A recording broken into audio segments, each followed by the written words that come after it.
Gotta wait till the Ping, yeah. till the ping. Yeah, you wanna open up?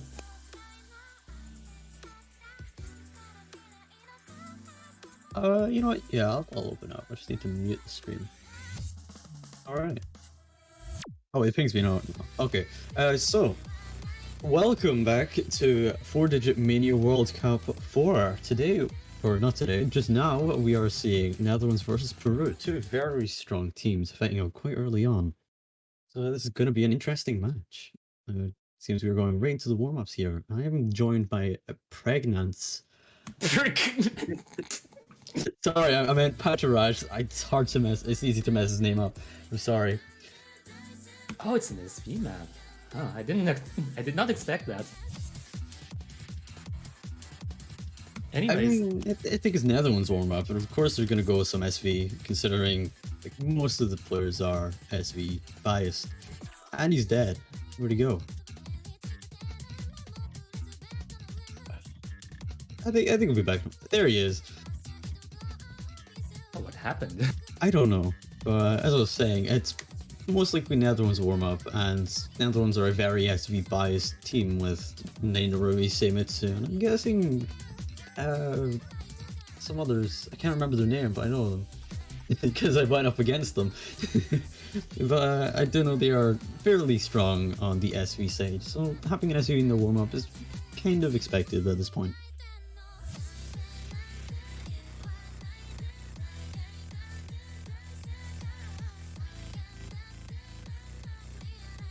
Oh, those are the warm-ups. That's interesting.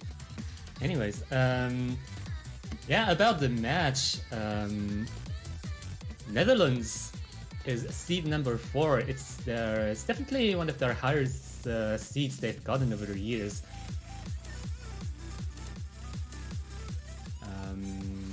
Usually they would be led by the almighty Too Fast For You, but Too Fast For You was deemed too fast for us. Good for you. Yeah, I guess they got the consistent number 4, which is very commendable. But Peru, as for Peru, I think Peru has a tremendous increase in seeds since the last few years. Like Peru is seed number 12 right now, and they're actually coming from an upset.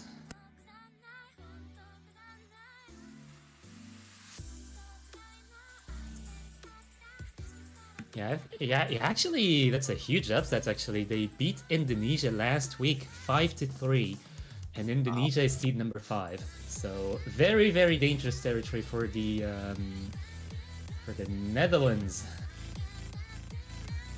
Netherlands are definitely more accuracy-based than Peru from what I've seen. However, Peru definitely have the physical skill that to possibly match this, as this is quite the physical pool compared to the last few weeks.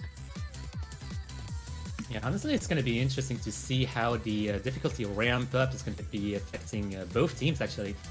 Because I know that, like, from previous years, I know the Netherlands did have some skill level cap at some point. And it's going to be interesting to see how the difficulty increase is going to be affecting them in the long run, especially without Too Fast For You. For Peru has actually been like one of the best teams in terms of late game. They actually got very convincing stage 4. Peru's been quite the dark horse in this tournament so far. They've come out of nowhere and similarly like one of the highest seeded teams. And it's actually quite interesting to watch them coming out of nowhere with all this. Yeah, I feel like with the higher skill cap, they get as a bonus a better consistency overall.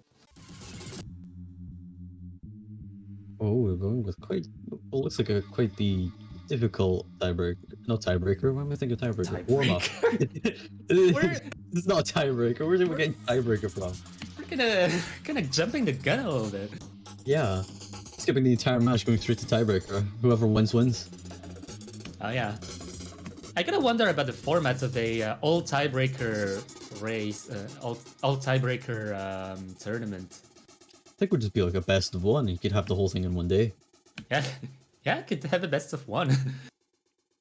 It's kind of a meme tournament, kind of a one-off, maybe kind of an invitational kind of thing. Mm.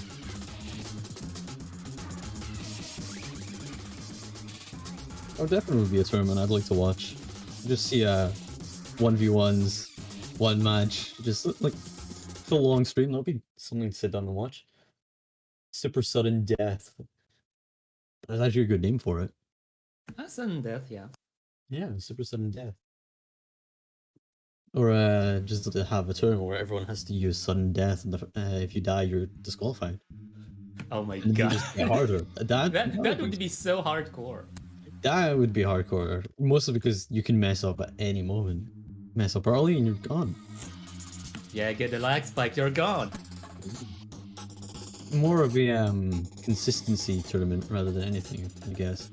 Yeah, like it's personal consistency, but it's also hardware consistency because like a fair amount, like I don't have any statistics or anything, but a fair amount of tournament misses are actually due to hardware and or I guess the game lagging. Mm. My game almost crashed earlier, and I thought it was because I was just having a really big lag spike. Turns out it's just because like forgot started installing a skin, and it automatically decided to set the skin up while I was playing a map. So it made my entire game freeze and almost crashed it. Oh my god.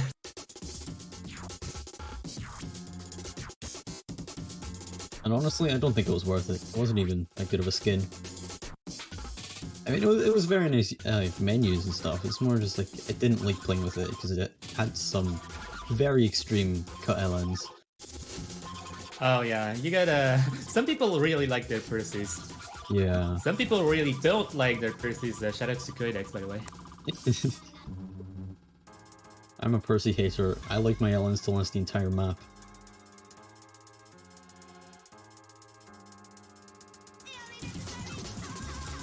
Yeah, speaking of Codex, I think Codex is one of the very few very, very good LN players who actually don't play with Percy.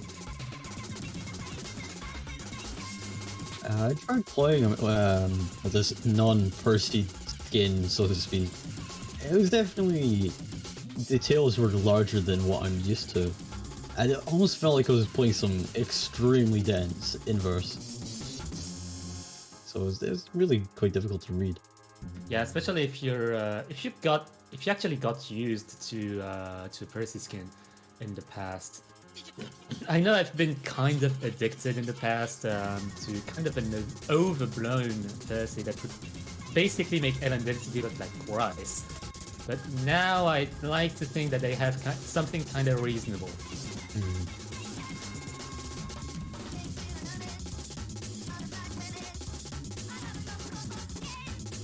I just did the bar skin with long tails, which didn't really make sense because it just looked like the end of the thing without any distinguishing for where the bottom of the Allen tail was. So you're just playing it and kind of guessing how long you had to wait till you release. I used to main the skin and now I don't. And now I can play LN. The Percy philosophy was a racist. I mean, it's valid.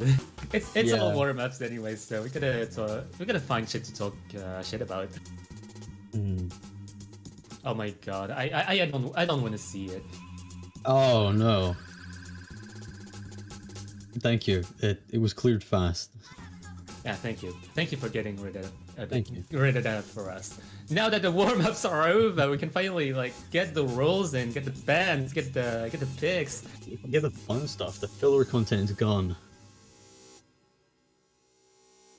Yeah, in any case, in terms of strategy, we haven't talked about strategy yet, but Peru is probably going to be picking Rice, and Netherlands is going to be opting for probably the anti-meta. Like, Netherlands is the uncontested #1 LN seed, like by a huge margin even, and they have an incredible SV lineup. So it does seem like at 5 points they definitely have the edge over just there, unless one is banned or two. And Oh, even then, they also have the hybrids, so it is possible that they could just take those points and win it, as long as they are able to somewhat defend themselves over the race picks. is that a 98 versus an 84 in terms of rolls? What the fuck? 98 roll, wow. It looks like an 84 for Spitzkal. I'm not sure which one they're gonna use, but either way, it looks like Kamiko is 98. Yeah, Zenithal seems to be kind of confused because the rolls are too high for him. Come on, Zenithal, you can do it.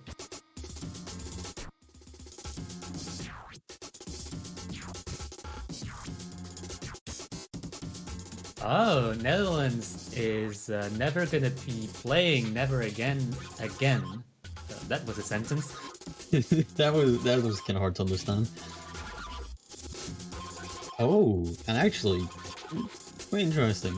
Vans here definitely going for the first of the opponent's skill rather than probably picking in specific. As they both went for race 1 and LN1, the opponent's strongest. Yeah, Kaibutsu is very release oriented, and I'd like to think that Netherlands is arguably like the best release team there is on the field. So, not only like if you take just the accuracy from Netherlands, you're just gonna be losing, even if Netherlands kind of chokes a few times. So I think Kaibutsu is a very sensible pick as a ban. Oh, and actually looks like Peru are going right into SV1. What? Yeah, that's an interesting decision. Okay, that's actually very daring. I know that Peru does actually have some kind of SV lineup. Let me look at the qualifiers. They're kind of middle top of the pack. Kamika has had a 991k on stage 1. Miyauri Chesu has had a 990k, and then their third score is a 985, which is very respectable, all things considered. So perhaps they're counting on the difficulty of this particular SV pick to try and get a point early on. I think here is most likely a battle of which of the third players are going to mess up the least, really, rather than which one of the other two players can really hold their best against the others. Because I do know Netherlands have two very strong, and I'm not too sure about Ready Perfectly, whether they are very fluent when it comes to SV or not. I know Kamiko is quite SV reliant at times. Like, they have a lot of maps that have SV, so they should be somewhat fluent with SV. But for the other two Peru players, I'm not too sure about them. So, as far as I know, Peru could have 3 SV players. We won't know. Yeah. What I know is that Saimitsu and Night Narumi are just absolutely cream of the cream SV players. Like, they actually topped SV1 last week, getting number 1 and number 2 respectively. Saimitsu is number 1, Narumi is number 2. Ready Perfectly, Ready Perfectly actually got the 12th score, but it wasn't actually a bad score. It actually got 988k on Metastasis. Oh, yeah. Pretty good scores from Netherlands in general, though.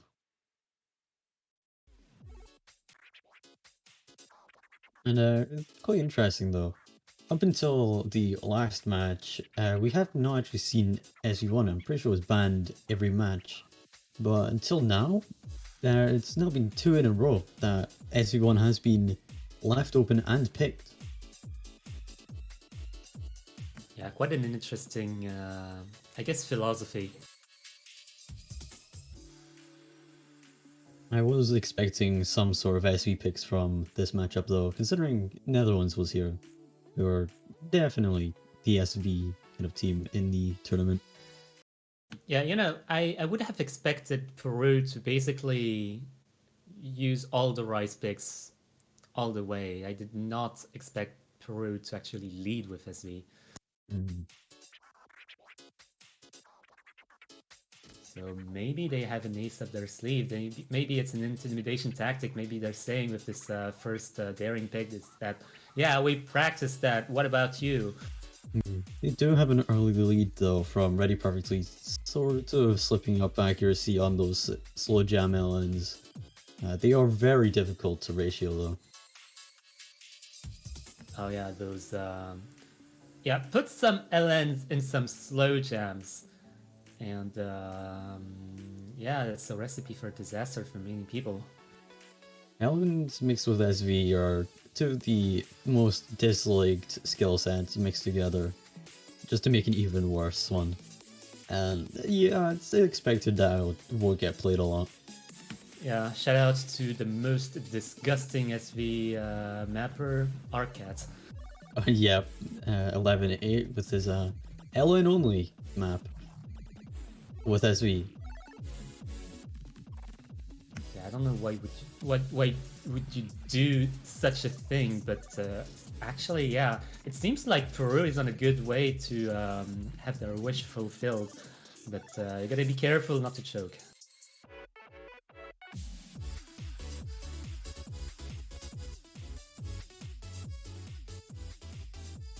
Like accuracy is very easy to lose. Like you see, Miauri Chesu actually used to be in the 99.5 region. Now they're at the 99.3 rather.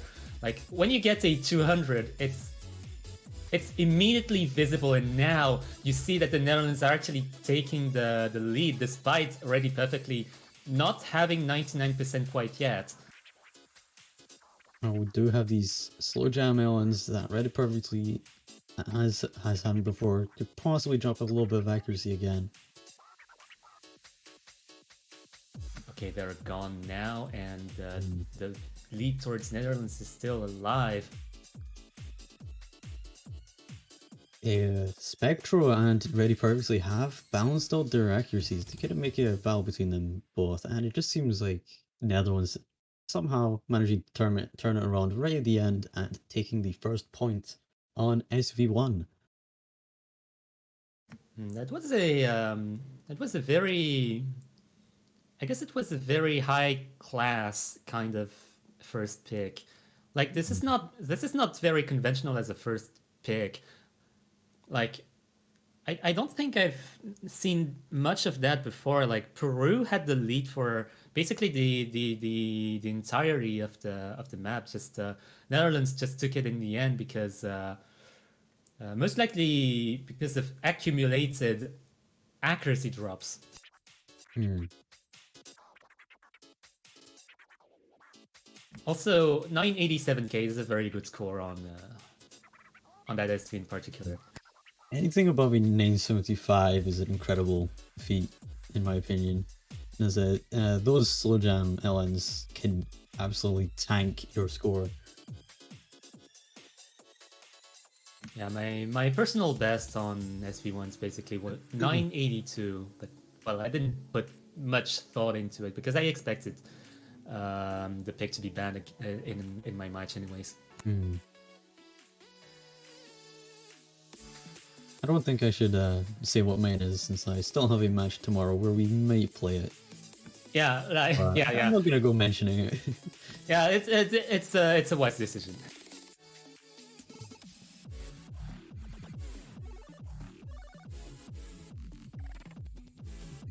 Are they going to try rolling for the 727 number like what happened before, or just having some rolls for fun? I mean, rolls are always fun. Yeah, they are. Yeah, gotta keep Bancho alive. Like, Mm. Bancho is in trouble when Bancho doesn't give you back your rolls. So as long as it gives rolls, then it's fine.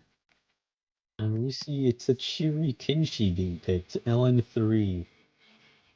Obviously, Netherlands picking this one. Yeah, you know, we've seen matches in the past that were all rise. Right now, this match is on the anti-meta. That's what we like to see.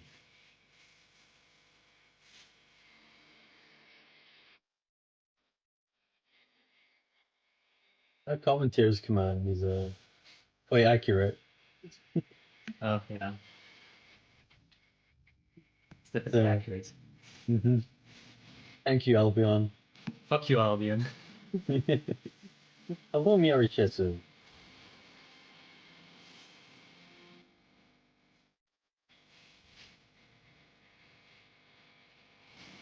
I'm not exactly sure why Discord's saying I'm speaking when he isn't picking anything up. So we are also hoping that Peru's internet is going to be intact during this match because looking at the statistics, they actually lost a player in the while they were playing SV2.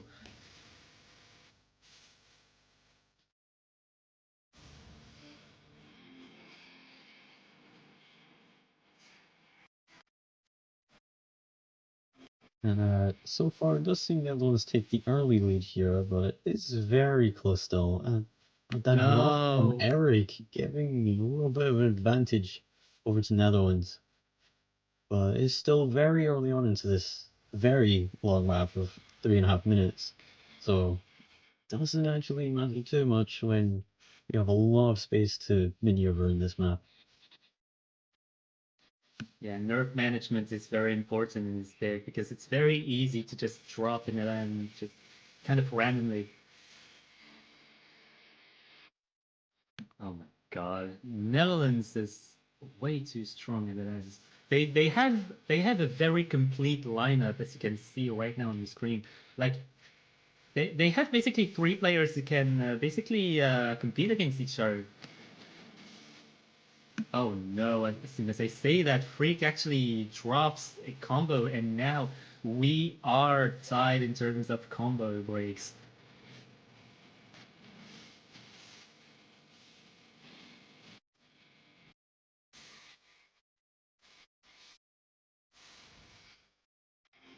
I cannot quite hear you, Hyper, but Oh, not saying anything. Discord uh, flashing all over the place for some reason for me. oh yeah, you don't have push to talk, do you? Nope, I Oh, don't. okay, that would explain why. Yeah. Despite Freak's combo break, he does have quite an advantage when it comes to accuracy compared to Eric.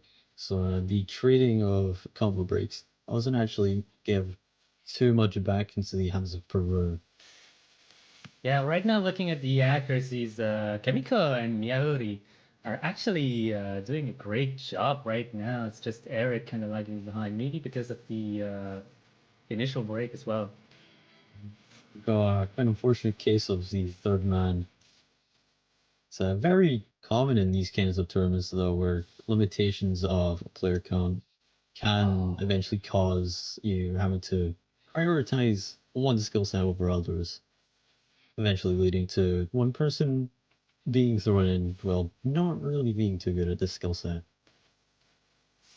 well, it kind of depends.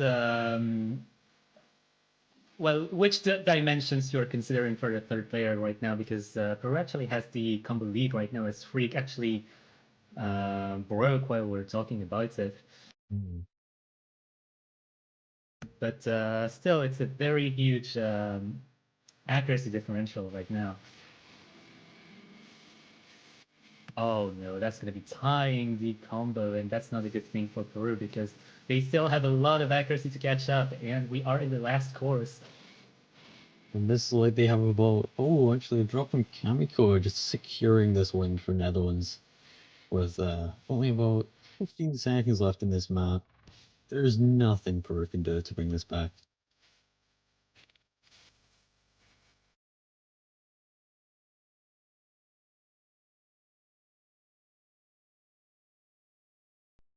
Anyways, that's a very cohesive performance from the Netherlands here. 986, 985, and if it were not for the misses, I think it would have been a 984. I think it would. Yeah, it probably would have been about 984. A little bit worse than Ready Perfectly due to the ratio, but still within 980 range. Yeah, I guess we can see the huge differential in both ratio and 200 count from Eric. It was basically hanging on the third player, as it is for a lot of countries. Is now a breakpoint in Netherlands, and it's returned back to Peru's pick. Yeah, I think Peru is going to be starting to consider rice right now. Like 9 them for double helix. A ban for Never Again. I think Love Hurts could actually be quite a good replacement for Never Again. Due to being kind of similar, but not being a constant string, it is more of a broken string, which could be the reason why Never Again was banned instead of Love Hurts. Hmm. But they're actually going to be opting for Paradox. Paradox is kind of more mixed rice oriented, Mm. which might be sensible as a rice warm up for the rice players.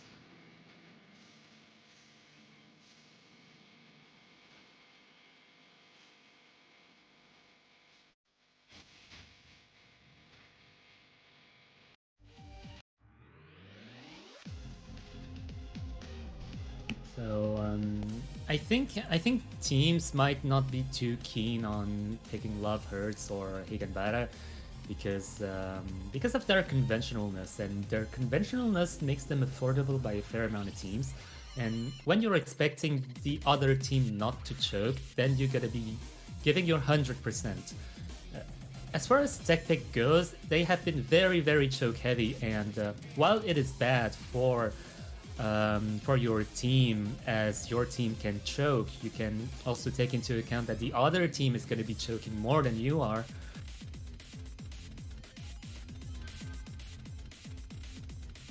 But Paradox, as a pick, is kind of in the middle of it.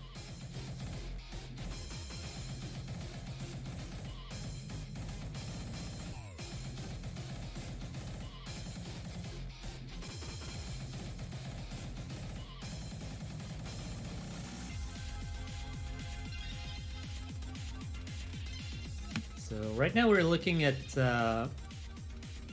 possibly getting some information about how exactly Netherlands is scaling on Rice, because there are two scenarios right now. Netherlands can handle this round in terms of accuracy, so they are going to be getting decent scores. Therefore, Peru should be careful about picking songs that are too easy. They might actually go for the harder ones like 9 gag or double helix or even militant. Wilson's definitely more of a heavy race focused hybrid with more some awkward to ag LNs scattered between all these race sections. Early break from Kamikul though does lead Netherlands here into the early advantage.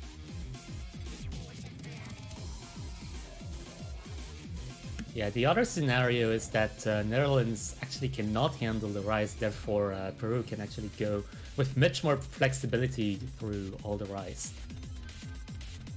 But right now it seems that Netherlands is actually getting the lead on accuracy alone. All three of the Netherlands players are hanging about 99.8 here, while only two of the Peru players are within the 99.8 area.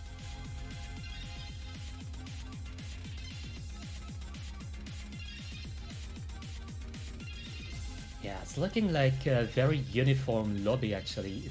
It's like all 6 of the players have similar accuracies, but Spitzkul is actually going to be choking on this one, tying the combo mark and losing a fair amount of accuracy, which will give the lead back to Peru. Oh no, that's a second miss from Spitzkul. Not good for the Netherlands. And that's giving a massive advantage over to Peru here. And it's just entering a slow section, so it's going to take a while to actually climb back up to that 400 combo cap. Yeah, I feel like Netherlands does really need some extra chokes from the Peruvian side.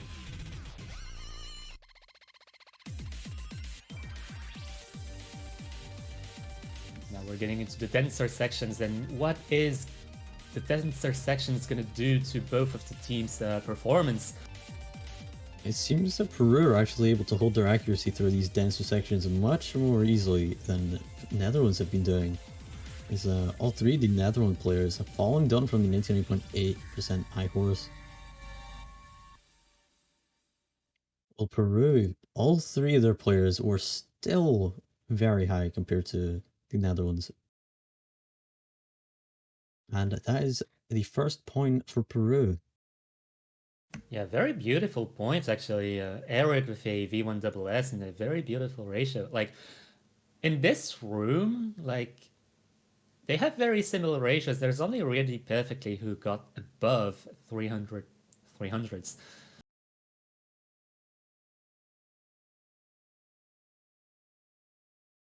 Really perfectly actually PBing by huge amounts actually.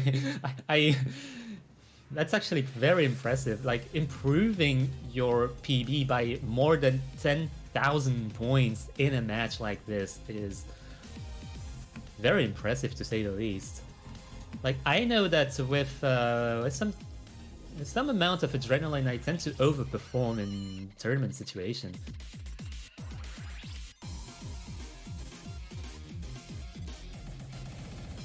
You know, overperforming, I don't think would be a bit of an issue. I think it'd be more the ability to show off rather than any problem.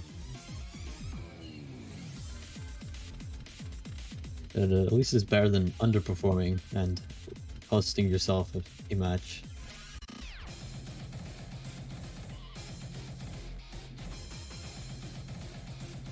I mean, kind of depends on the person.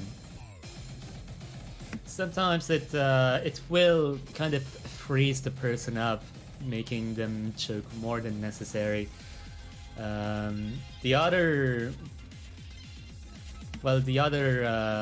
I guess, effect of adrenaline is making you, I guess, exert yourself more, perform better potentially, get you into focus. And I guess speaking of focus, got Atomic Trigger 3, which does require a fair amount of focus not to combo break. It's a very inverse heavy map. This is the inverse density pick. But the slow inverse section near the middle could cost a few combos here and there if you are not fully paying attention at times. Yes, so we are going to be going into Atomic Trigger 3, the Ellen Density featuring Ganyu from Hololive.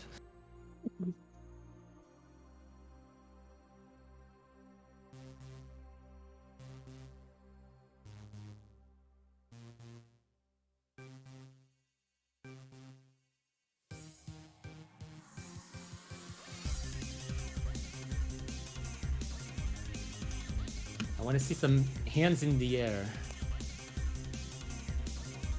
The players do not want to put their hands in the air. They gotta play. They gotta use their hands to actually play the game. So they should not. They should definitely not follow the instructions of the song.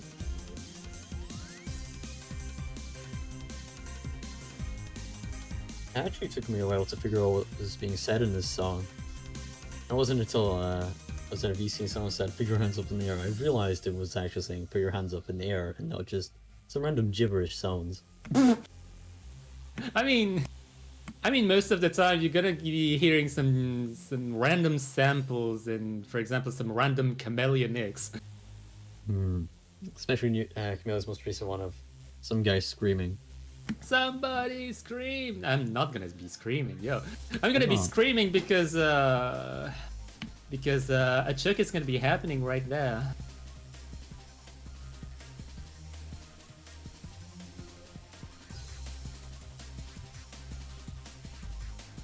Turn up the bass. Yeah, that's a good one.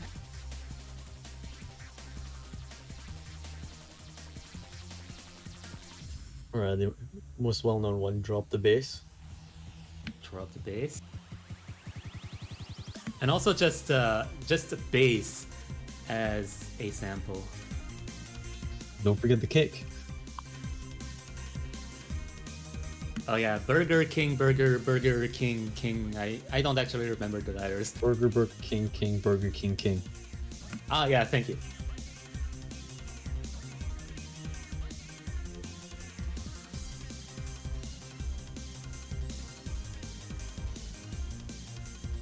You know, I quite like Burger King. They have some really good food there.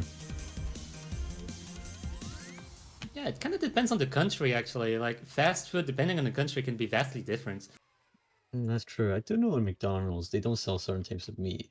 No, in McDonald's in some countries don't sell certain meats. Yeah, I know that some Americans will say that McDonald's in America is kind of subpar, but they actually will try McDonald's in Europe and be kind of astonished. I also know that Asian McDonald's is kind of particular in that they actually kind of provide some, I guess, cultural differences depending on the country. Mm.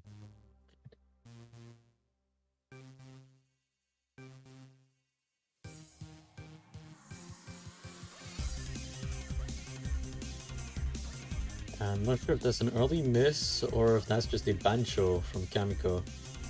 Yeah, no. Kamiko, you're not supposed to put your hands up in the air. He couldn't resist. Could not resist the call. Oh, and Eric also heeding the call. Okay, who's gonna be the next one?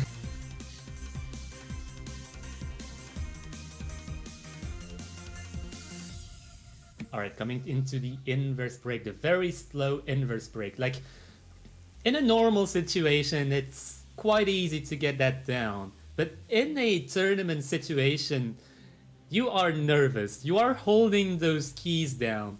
And any vibration, any forceful vibration will make you miss. Or even if your hands are shaking, that could cause you to accidentally release a few keys. Speaking of Kamiko dropped release, yeah.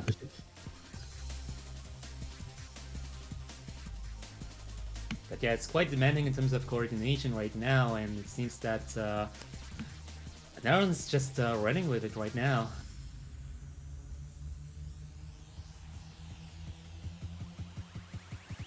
Oh, drop from Samuel HK Lumpers. Oh, already perfectly kind of chaining that. It does seem like the accuracy advantage here is just keeping Netherlands in a sort of safe position as they reach the combo cap once again. And it's actually Eric dropping below 99% here on this LN map. Quite close to the end as well. So I think it's going to need quite a few misses from Netherlands to turn it back around into Peru's favor. And that is actually Netherlands' point. Yeah, very convincing performance from the Netherlands. You can see from the ratio alone, like 396, 363, beats anything from Peru by a large margin. Actually, Freak and Kamiko were very close in ratio. It's just that Freak unfortunately had a few more 200s than Kamiko. Yeah, which results in Freak not being too far from Kamiko, despite Kamiko actually missing twice, well, dropping twice.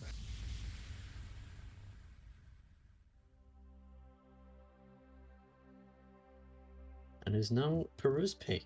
They better start choosing some race if they may have a chance to bring some points in for themselves. Because it doesn't look like any hybrids could do them any favor. Well, Militant might be a pick that could possibly fall into Peru's hands due to it being very race dependent. Yes, that is true. I was actually expecting Peru to actually take all of the 5 remaining rises plus militants, which would make the 6 points that they need to actually win the match. But instead they actually opted for a very unconventional SV strategy. Perhaps that will be their fall.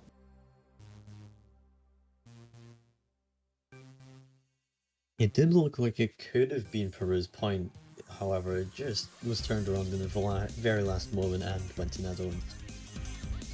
So I do think they were in the race going for SV1. It just so happens Netherlands had put in a lot of time of their own. Like, don't get me wrong, like, the strategy was... The strategy actually made sense. Like, Peru put a lot of practice in SV1, and they actually had a better team score than most of the teams could manage. But it just wasn't meant to be. But if they had the point on SV, it would put Netherlands in a very, very precarious situation.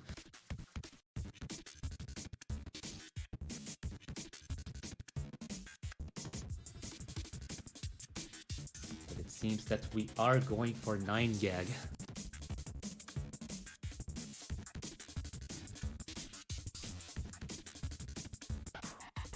So this is more of a, I guess, accuracy-oriented kind of pick. OD9. OD9, harsh tech, actually. One of the more difficult to combo maps, however, it isn't particularly hard to be accurate on due to having a lot of slower sections and then the occasional burst that could cause a drop.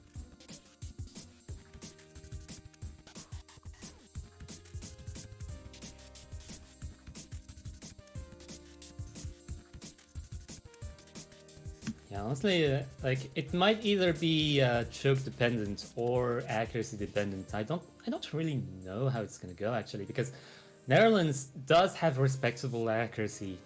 Maybe enough accuracy to actually match Peru.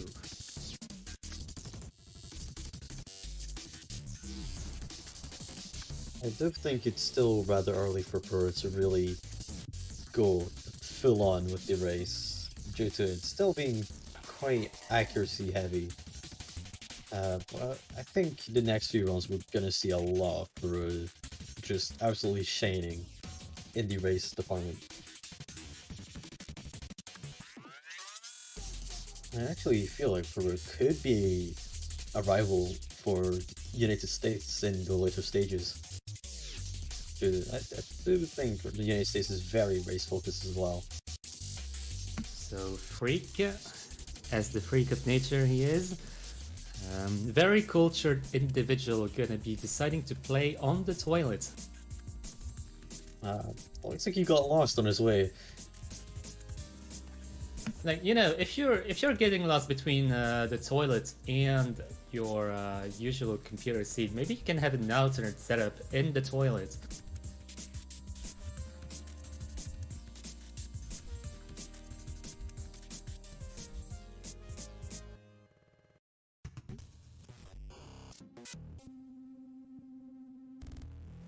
I have actually played a tournament match on the toilet before.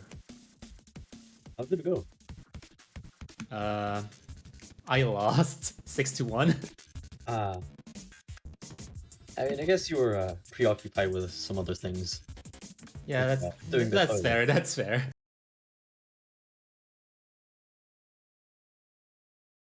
I mean, to be fair, it was against Nate, well, Silly Fangirl, in a 1K tournament.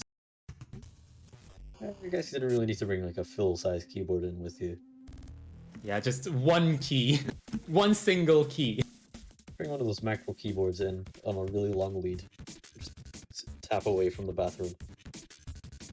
Oh yeah, they do make those kind of keyboards. They also kind of sell it for standard, actually. The 2-key ones. Kind I of wonder how quirky. that would work for Taiko. If you just use the 2 keys.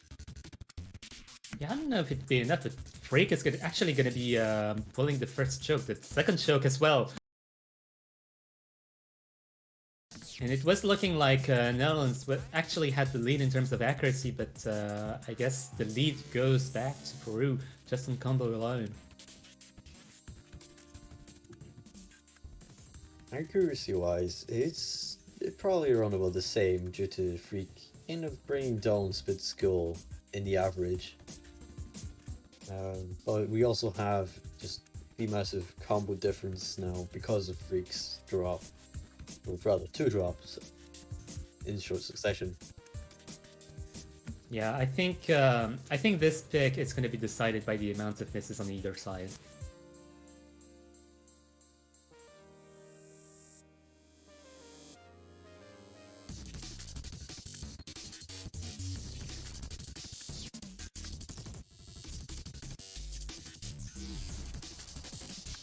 Yeah, right now Eric going up to 99.6, making Peru really scary on the field right now.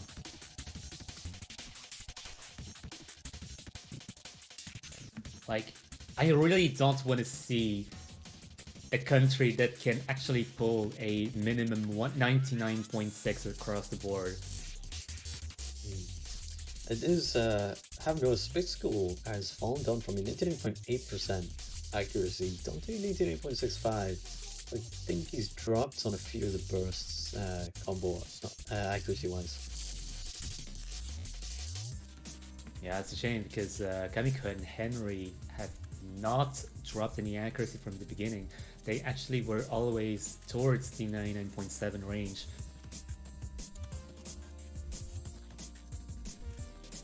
And 8.7 can still be V1SS with some questionable ratio, but it's most likely they have dropped a few 200s and have some unknown ratio.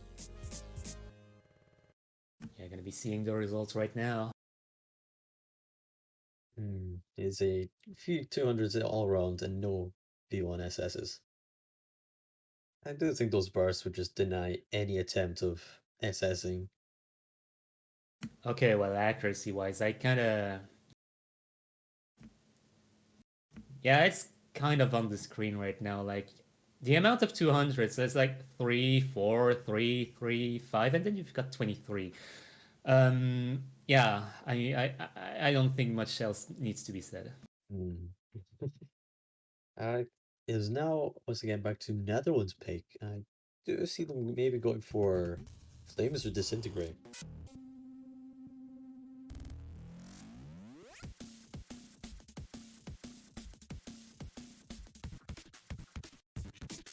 I think if they win all 3 hybrids or 2 hybrids and 1 SV and the last SV, it's possible that Netherlands win. And there we go, we see them picking Flames. Yeah, they're picking a map from a mapper from the Netherlands. It's rigged. Netherlands mapper from Netherlands. Rigged. This song is kind of like the sequel to Turbo from last run.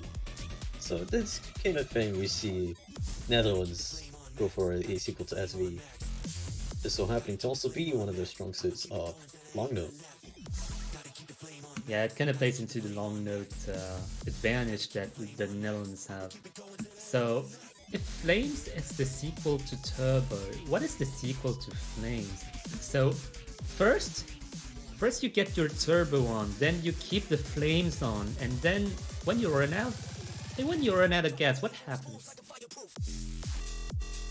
That's a good question. Guess we're gonna have our answer in the next showcase. I don't know when's the next showcase, but we're gonna be also learning that tomorrow. We're gonna need some more Tokyo Machine to keep this trend going. Get the machine going.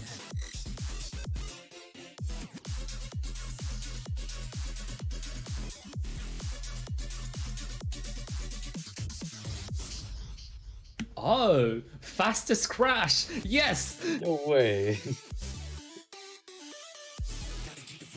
We have the fastest crash, so what would the slowest crash be? That's a good question. Like, slowest crash. You cannot really call it a crash. Could call it like maybe a pat on the head. A very mild impact. Mild impact. Touch. Poke. Slowest bump. Slow poke.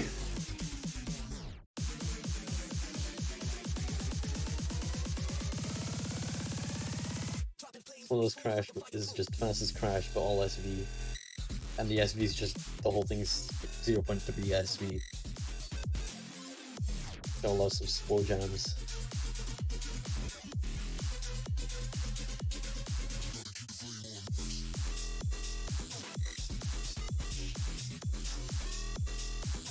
Yeah, actually thinking about it, Tokyo Machine is actually quite good SV material. You could make an SV map out of flames. Oh yeah, both of the commentators here are actually SV mappers, so We are. actually talk about this. Yeah, I was thinking about maybe going for another, possibly mapping another Tokyo Machine for another reading as we take. Not for this tournament, just like for general tournament use. Just because it seems people like using my SV maps for tournaments. Yeah, like we actually don't get that many SV maps, so any SV map, any good SV map from any mapper, we always appreciate.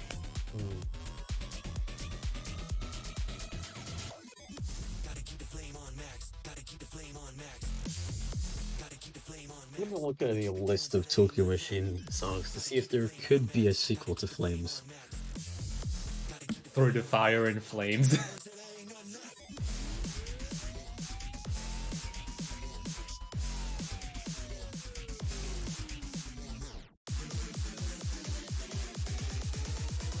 Anyways, going into the drop, the Netherlands do have a substantial accuracy lead right now. And Henry actually broke combo, actually, just now. Securing a lead for Netherlands there. But not having the worst accuracy on Peru though. So it's definitely interesting to see that. Well, I guess that once you turn your turbo up to the max and keep it going for too long, you're gonna get a blast. I could go with that song. You can get blast. I mean, there are a fair amount of different scenarios. We're only going to be knowing the answer once we know the next map pool. So, yeah, good question. If you're on a jet and use turbo, you can fly. A bit of a stretch with that one, but it's possible. I can stop trying to look for connections where there are none. I'll return to commentating. I mean, it's all a part of the 4DM lore, just don't worry about it. But right now, back to the match, well, nothing much seems to be changing on the Netherlands side. They still are on a absolutely tremendous run.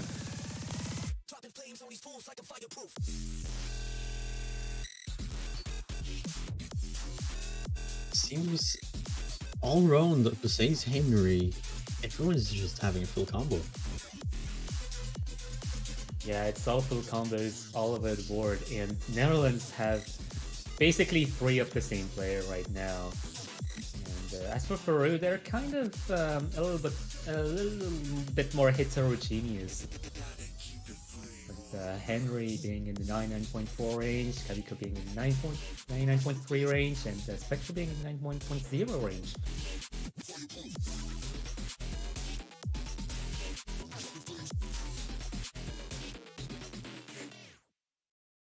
And that is Netherlands' point by a massive lead of 40,000. Oh, actually, never mind. We got a few extra points at the very end there. It's actually, well, 30,000. Still a massive lead. And the accuracy of Netherlands here is unmatched by Peru. Yeah, honestly, Henry is actually coming kind of close. Only 200s is actually quite a good result. It's too bad for, well, the other judgments, 400s, 1 Ellen drop and 1 miss. It could also just be a normal 50 of just like what happened with Spectro, who also full comboed but still got 50.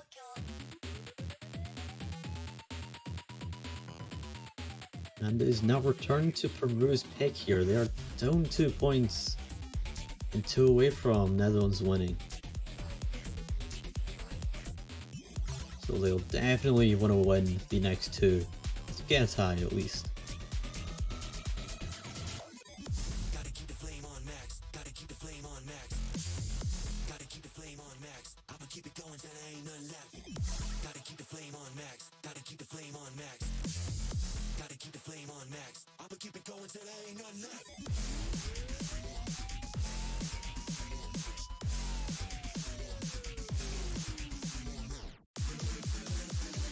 Anyways, we are 3 minutes from a double couple of match. Actually, I think that is Sweden versus Canada in 3 minutes. yeah, Sweden versus Canada and the United States versus Brazil as well. 2 very major matches.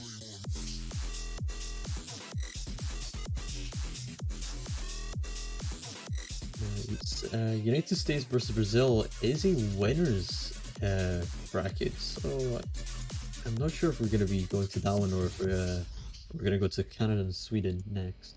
I think we're going Canada versus Sweden next because it's the non-reschedule match. But actually, I think United States versus Brazil is re-streamed somewhere else if they found a streamer. Oh yeah, Canada versus Sweden will be streamed. Yeah, here is gonna be Canada versus Sweden, and elsewhere is gonna be potentially United States versus Brazil. And we have Love Hurts picked. I definitely see this going into Peru's favor.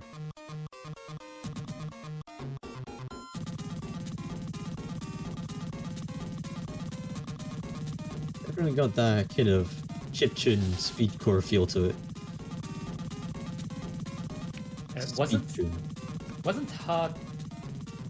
Wasn't Heartbreak a song in the last World? Like we also have a secondary plot here. You got Pain, basically. Looks like one of the map players have had a pretty rough breakup recently. Look, with the Heartbreak and then I don't know, it's Heartache and then there's Love Hurts. Yeah, Heartache. It was Heartache, Love Hurts. You know, pullers. If you need support, we're here. We might be players in the tournament, and while we would love some information about the map pools to come, I mean, emotional support is still valid. I don't care about emotional support. Just tell me the next pull.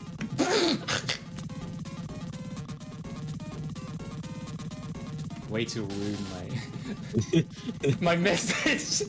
Anyways, yeah. Oh no, Ready Perfectly actually breaks first.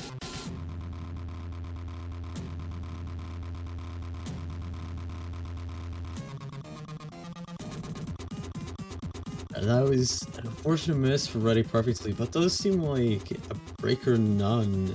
Accuracy overall is just slightly better in Peru. Looks like about 5,000 point lead towards Peru here. It's still very close. Yeah, no, they're on an absolute tear. Like 99.78, 99.76, 99.84. What can you do against this? Another drop from Ready Perfectly isn't helping their scores.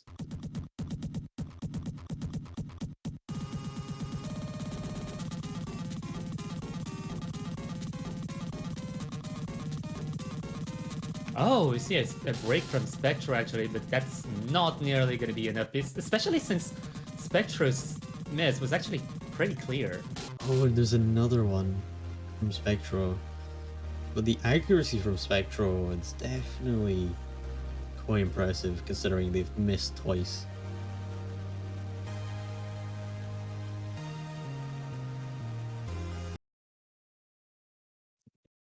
And Bancho taking a slight break there to collect itself.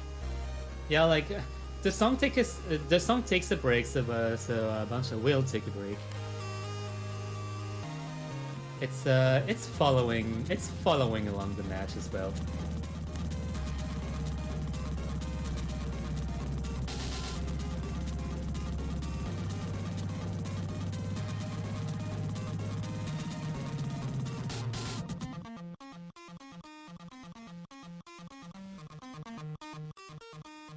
Some strange panning from the song right at the very end.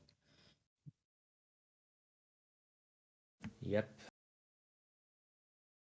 It does sound like a computer crash, but wow, Spectro and Kamiko being that close. Wait, what? That's a double? That's a triple? That's a full team V1 double S?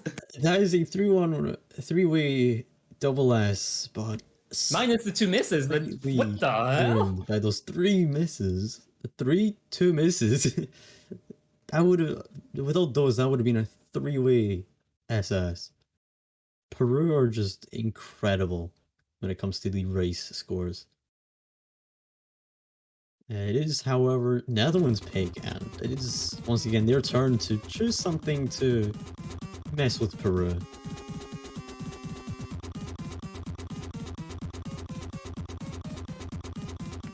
Options are getting slimmer and slimmer, and you gotta wonder if Peru's first pick was actually to kind of make Netherlands hesitate and not go immediately for SV. And it is actually Disintegrate that is picked, still leaving the final SV open. Yeah, it seems the Netherlands are actually comfortable enough to actually go for Disintegrate.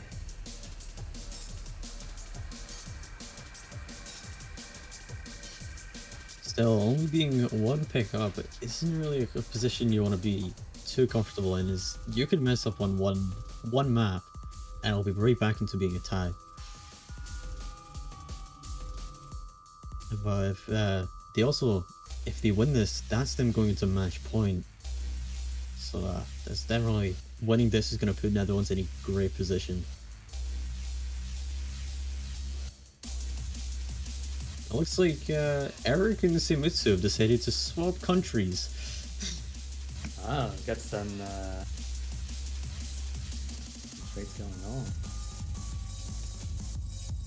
Got some transactions going on. And what a moment to make some transactions now, because I think this pick is basically going to be deciding whether we are going in a tiebreaker or whether we are going to be ending the match soon.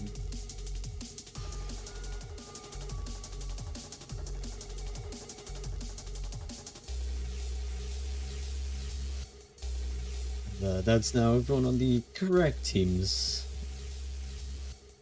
Yeah, so hopefully they should be readied up soon and starting. Is seeming potentially important pick here.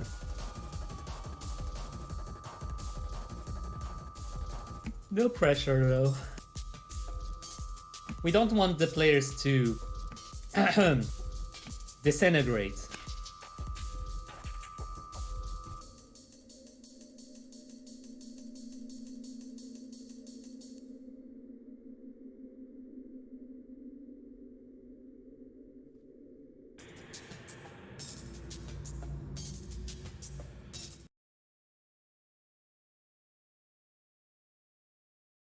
Anyways, thank you for the minute of silence. We are finally going into the pick.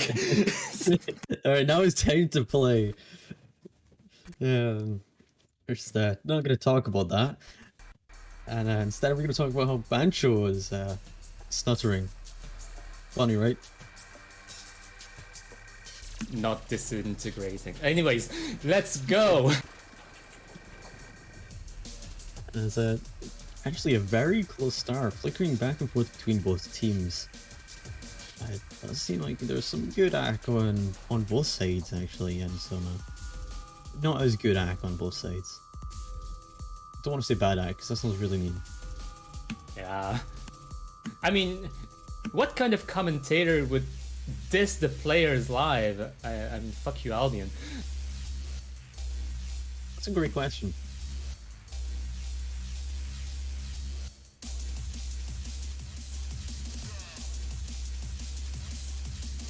Oh, actually, a break from Seimitsu and from Samuel is actually going to Oh, knock you over Simitsu into and Peru's. Samuel! Oh my god, no! But Oh my god, this that from is a Yorichisu trading minefield! back and just ready perfectly there to kind of nullify that miss from Peru. It's just all three of them on Netherlands side have now broken combo. That is such a minefield. That is such a bad situation for the Netherlands. Oh my god. If they don't bring it back in this last second half of the map, then that actually means that Peru have brought it back into a tie between Peru and Netherlands. So all Oh Netherlands could really hope for no. is to win the Peru pick. Oh no, are we going into a tiebreaker right now? My head is balding. My head is balding. And another miss from Seimitsu, but Miorches is there to trade it, but then another one from Ready Perfectly, just securing that hole to dig themselves into. I have a lead of about 40,000, and there's nothing they can do. Even that miss from Miorches at the end is barely scratching the surface. Oh my god, that's such a bad point to lose. Oh no, you don't want to break one at this point of the match. We're getting into a status quo again. Peru actually gained the point they lost in NSV. And now it's Peru's pick. Peru is probably going to be picking Rice again. We're just taking advantage of being bare on the race up until now and just bring it back on foreign territory by the looks of it. Just because of a few mess ups from the Netherlands side. Like looking at the picks right now, I see 3 picks. Well, I see 2 picks that can be very comfortable for Peru: Double Helix and Militant. Higanbara is kind of up in the air, and Sugar Crash should not be picked. If you can do it, avoid Sugar Crash. Avoid crashing into Sugar. I guess that's the sequel to Flames, I guess.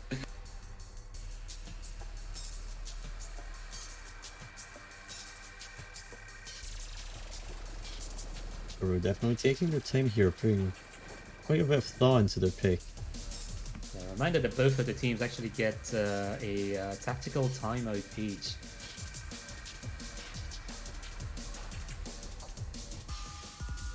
But we don't want to be waiting too much because some other matches are also waiting.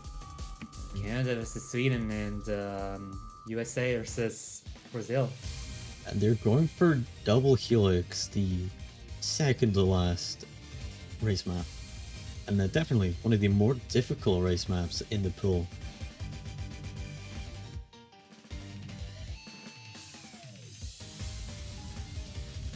And this map definitely could lend Peru the match point here in a quite dangerous situation for both teams.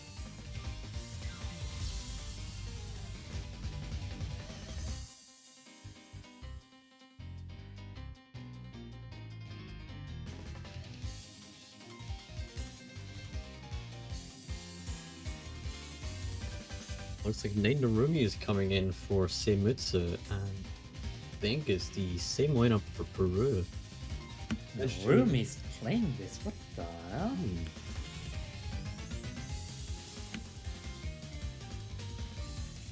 Hi, why am I here? Narumi That's doesn't the know. question I want to ask you.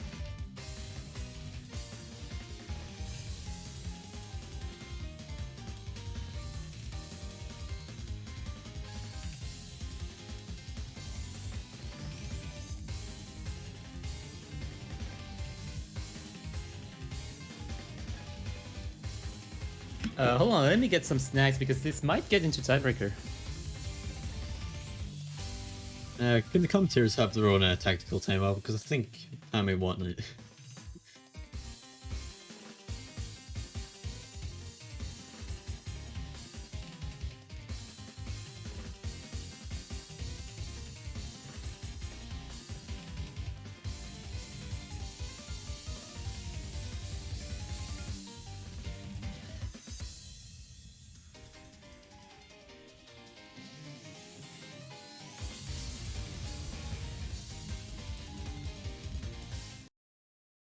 What, you were waiting for me? You did not have to wait for me. We didn't. Oh, good.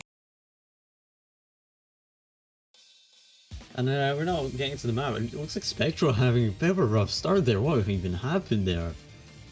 That Uh, doesn't look good for Peru.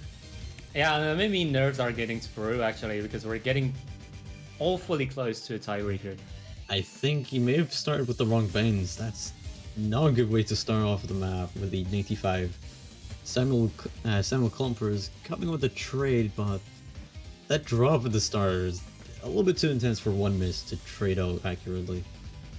But it does seem to be getting kind of close here, surprisingly.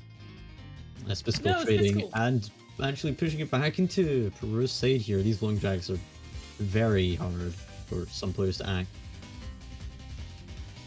Yeah, the long jacks are evil. Absolutely evil.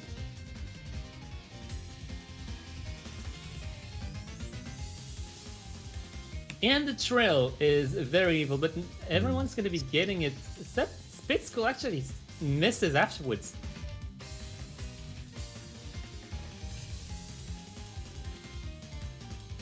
They're comboing it there. And once again, some more awkward trills throughout this entire map. Accuracy on Netherlands' side definitely seems to be slightly lacking compared to Peru. But it's definitely more of a combo game at the moment, considering Spitzkull's accuracy being very high compared to the rest of the team. Just having that miss ruins it.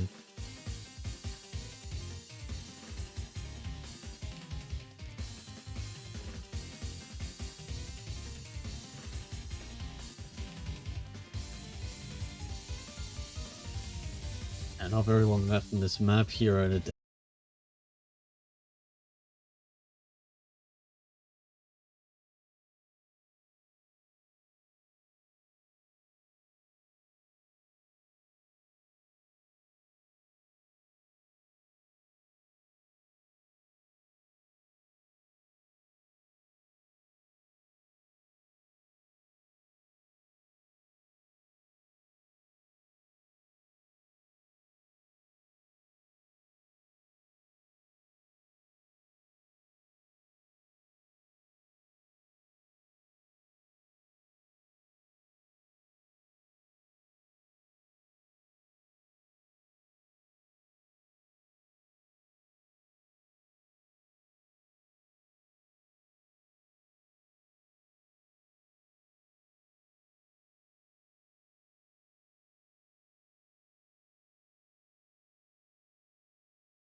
Ladies Looks like and it's going to gentlemen. tiebreaker. Ladies and gentlemen, wee woo. Who's got the tiebreaker? Wee woo. Thank you, Pat. That was a terrible alert. It's a terrible alarm. Ah,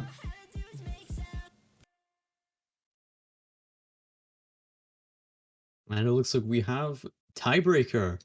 Narumi, what is the score? How do you get How do you 994k SS on such a terrible song? How do you SS this? That is genuinely a question we need answers for. Narumi actually double S the mistimed map. How do you do this? Do you just like mistime yourself with the song or what? Like, Yeah, I actually think that's the case. I mean, I know I did when I learned this.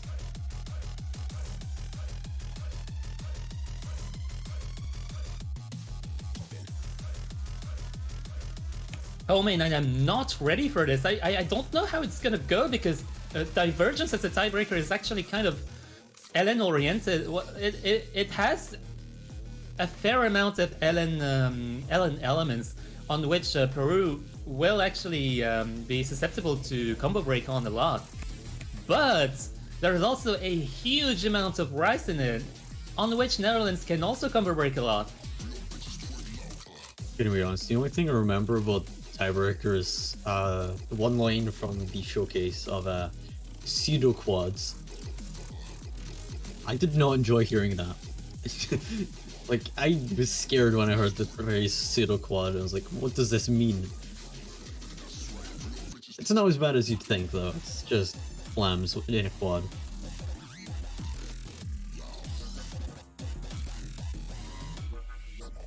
Anyways, what is the lineup for the tiebreakers? Spitskool, Freak, and Samuel versus Kamiko, Miauri, and Henry. So, it's kind of a mixed bag in terms of lineups. I think Peru is going with their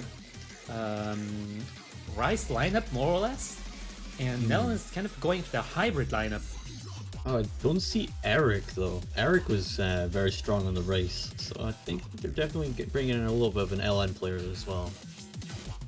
Yeah, it's quite interesting. Like, Eric did play the LN picks, but they actually got some, well, below average accuracy, I guess. Like, not enough accuracy for this match in any case.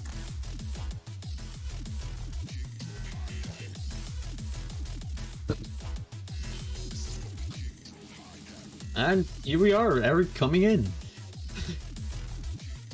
So it could be there more race-focused players are being brought in. Yeah, it does have a lot of race density in here. Like, honestly, like, Eric has been absolutely clean on Rice. So, if Eric can handle some amount of LNs and some hybrids, then it's probably a good sign for Peru. Reminder that Peru actually won, what was it? Hybrid 2. I already forgot the title.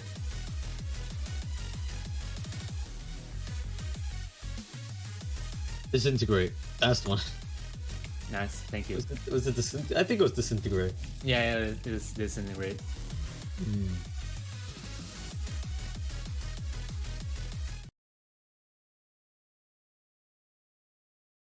But yeah, from the data that we've got from Disintegrate, it might seem like Peru has the advantage right now. But, well, it kind of depends on the map itself, so we're gonna see how it all unravels.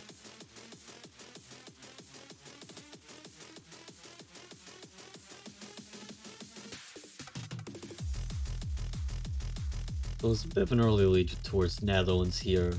But as we know in a tiebreaker, the lead at the start means nothing. And Freak getting 2 misses in quick succession there. Yeah, Freak kind of freaking out internally. Thank you, Pat. Having a bit of a struggle early on.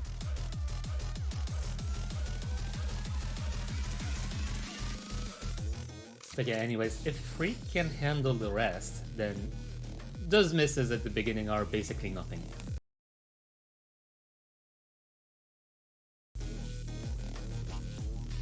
So far, everyone besides Freak is still holding a full combo up to 1000 combo here. We are about 1/6 of the way through the map. Yeah, as Freak is catching up in terms of accuracy, it's becoming more and more dangerous for the Peruvian team. Now this is where Netherlands really shine on these strange LN sections.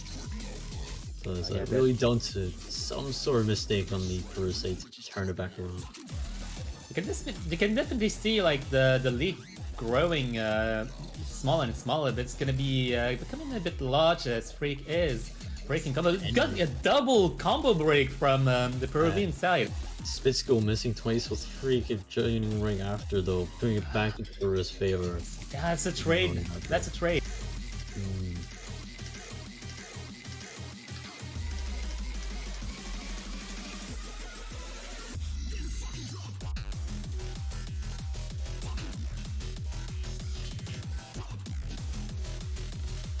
Do they swear in this song? Okay, I know I swear multiple times on stream right now, but well, it's oh no, critical of me. Oh no, the song swears. They can't be having that. I mean, we know. I know that on Clone Hero we had several issues when I guess the N word was actually mentioned in the song, so we're just kind of in a question mark situation. But anyways, back into the tiebreaker because this is an exciting situation right now. Like people are actually going above. Freaky is actually above the 1000 combo mark again. But Spitz could actually. Oh no! He actually trades with Henry. So it does look like it's kind of secured over in Peru's side in the first half here. We still have an entire half left for Peru to possibly mess up, or Netherlands to just somehow go insane and bring it all the way back to their side. Yeah, right now there still is potential for the Netherlands to catch up. Like there are still very major LN sections coming. Like for example, this one requires a lot of coordination, but it seems that it's bringing freaking Spitzko down. Samuel as well with the final, like one more full combo just dropping. It looks like Eric is the only full combo left in the lobby.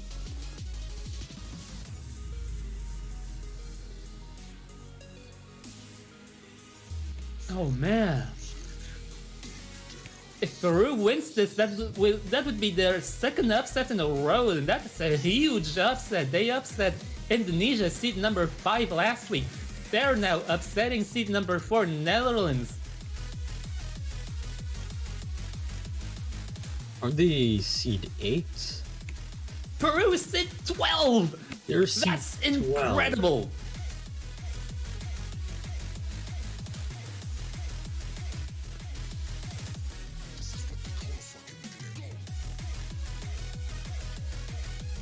Definitely looks like Peru are much more of a late game player rather than early on.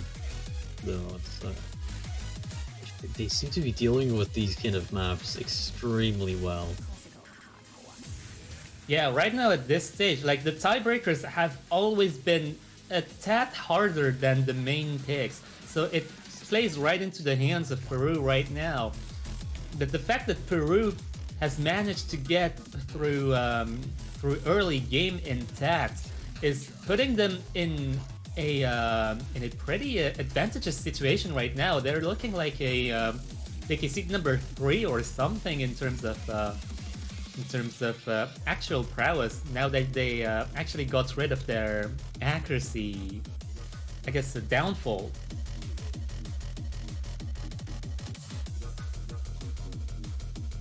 Spitzko missing once again right in the final moments of the map. And this is it for Netherlands. They are down into the losers bracket. Peru continuing on in winners. A massive upset for Peru's side. And what a way to upset Netherlands that is. Like, Eric is getting an FC on the tiebreaker live. Like I think Pulis were not expecting an FC from anyone in the tournament on this kind of map, but yeah, it's happening. It has definitely happened live. I believe we haven't actually seen Roxas today. But once again, massive congratulations to Peru for continuing on in the winners bracket. It is Netherlands continuing down in the losers bracket, having to play a match two matches next week. And it actually looks like Peru is going against either United States or Brazil. We will be finding out later on today, as that match is happening right now. Oh my god. We will be watching Canada versus Sweden now, as that match is also ongoing. If there's Brazil versus United States still going on after that, we might have to switch over to that one. Oh my god. Peru has the chance to make it to finals, actually. Like, a victory against the United States or Brazil is 100% feasible from what we've seen today from Peru. It's actually incredible. So it looks like Netherlands will be going against either Spain or Japan. So either scheduling heaven or scheduling hell.